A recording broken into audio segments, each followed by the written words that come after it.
Let's learn how to use the Merlyn Origin remote to scroll up and down on web pages. This is your remote's D-pad, and this is your air mouse. First, let's open the web page we want to show on our display. Open YouTube. To scroll web pages using Origin, you must first place your cursor on the page.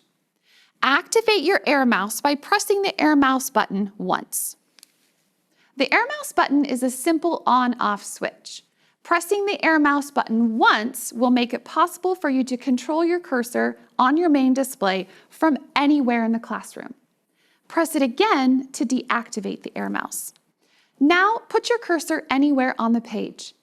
You can leave the cursor active or you can deactivate it, but it must be placed somewhere on the page on which you want to scroll. Now press down on the D-pad to scroll down.